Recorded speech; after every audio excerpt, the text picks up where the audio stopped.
For centuries, knowledge has been hidden in plain sight across the sands of time.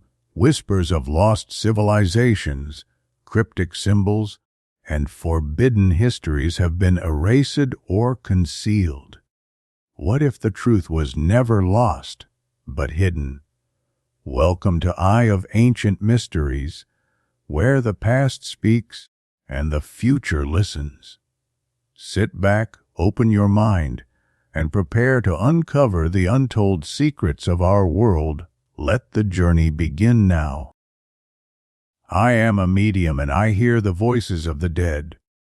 Everything began when I was 8.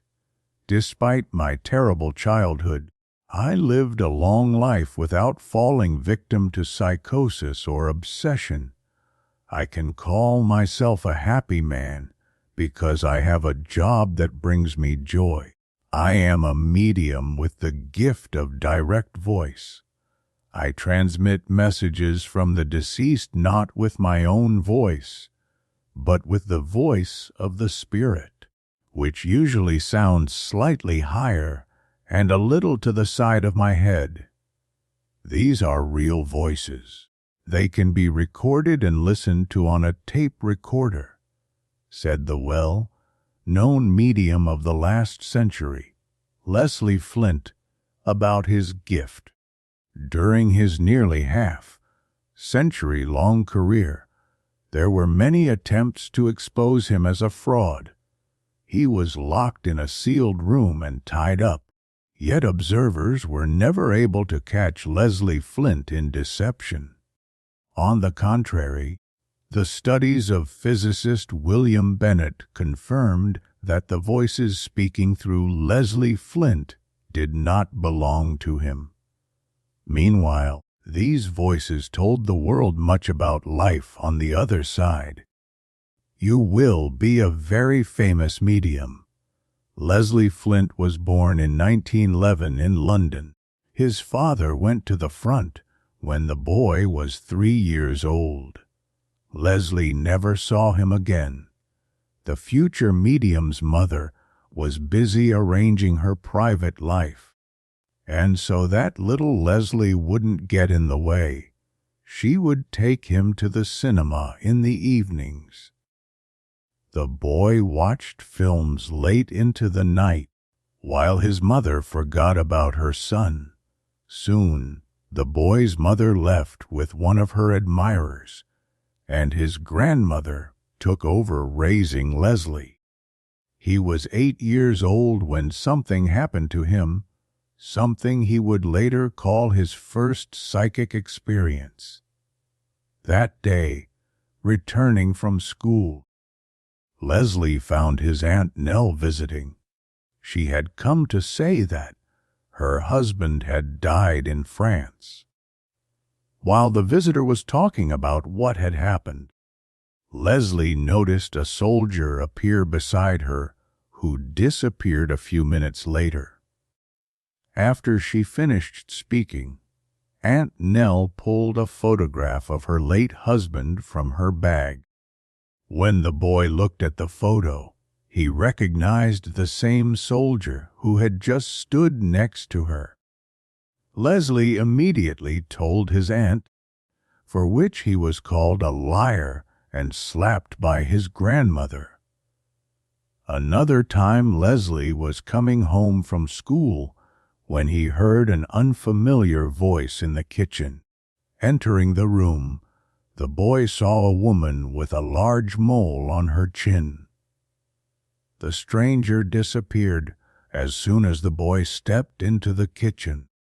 Leslie told his grandmother everything, describing the visitor's appearance. It turned out that the boy had described a friend of his grandmother who had passed away about a month earlier. Once again Leslie was called a liar and received another slap. This punishment taught him to remain silent from then on about people only he could see. At 13, Leslie learned that the cemetery gardener near his home needed an assistant. This is how he found work, which required him to leave school. One day I witnessed a conversation between two gardeners. Mr. Hobbs tried to prove to Mr. Carter that there is no afterlife. I then told them about my visions. Mr. Hobbs laughed and advised me not to tell anyone about it, so that I wouldn't end up in the hands of psychiatrists. Leslie Flint recalled. From that moment on, Leslie began searching for answers to the question raised in that argument. Not knowing where to go, he started attending local churches, but in none of them did he hear a reasonable answer for himself. After months of searching, Leslie ended up at a public séance with the medium Anya Johnson. The medium pointed to random men and women in the room and said that one of their relatives wanted to deliver a message. Leslie looked around, searching for Mrs. Johnson's accomplices. At that moment, the medium pointed directly at Leslie and said that the spirit of Lewis was beside her, wishing to thank the young man for cleaning his grave and bringing flowers. There are thousands of souls here destroyed by ignorance. Almost 20 years had passed since that meeting, and thanks to his gift, Leslie Flint had become famous. Well-known and ordinary people alike approached him, seeking messages from their loved ones in the other world. Sometimes, during séances, Leslie received information about life in the other realm. Some souls contacted me to convey important information for all humanity. Thus, Britain's former Lord Chancellor Lord Birkenhead, who died in 1930, said during a public séance that a person's life cannot be taken arbitrarily. Passing into the other world, such souls begin to wander aimlessly, unwilling to accept the new reality, said Leslie Flint. Birkenhead reported that such souls were filled with thoughts of revenge. For this reason, some remain on earth, seeking those through whom they can carry out their malicious plans. Saying farewell to Leslie, Birkenhead said, "There is no death. We are alive and trying to reach you." The soul of Cosmo Lang, Archbishop of York, who died in 1945, explained through Leslie Flint who we are and why we cannot perceive another reality. I have encountered thousands of souls here destroyed by ignorance, because during their lifetime no one told them that death would not end everything for them. Humanity has long avoided the truth. People have become so blind that they cannot reasonably understand who they are, where they came from, and where they will go. Man is a spiritual being. He has his place in your world and in ours. If people had not tried to silence the truth about life after death, the world would have changed for the better. Cosmo Lang also warned Leslie about frequent séances with spirits. According to Lang, low-level spirits attached to the earth can use mediums and speak through them. Trusting their words might lead a person into trouble. Lang advised Leslie to keep his thoughts pure before each session. A recording of this conversation with Lang was made and presented in 1960 at the London Conference on Psychic Research. While you live on Earth, you are within the range of physical vibrations.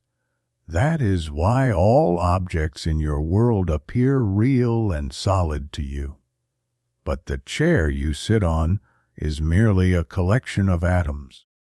Their vibrations are similar to yours, and that is why you feel them, explained the soul of Cosmo Lang. When a person leaves the physical body, his essence remains in a body that vibrates at higher frequencies. This other body has the same vibrations as the other world, and therefore everything there becomes solid and tangible to the soul, just as it was during life on earth. Cosmo Lang also said that sometimes the subtle body can leave its shell even during earthly life. For example, during loss of consciousness, hypnosis, or intentionally after special training. Leslie Flint considered his gift rare. Nevertheless, he believed that in the future it would become possible to communicate with the beyond via radio and television. By listening to the radio or watching television tuned to a certain vibration, you can see and hear people who are far away from you at that moment. It seems to me that the time is coming when clever minds will discover the vibration that will allow communication with the world of the deceased. People will stop believing in death, and communication with the departed will become as simple as a telephone conversation, believed Leslie Flint.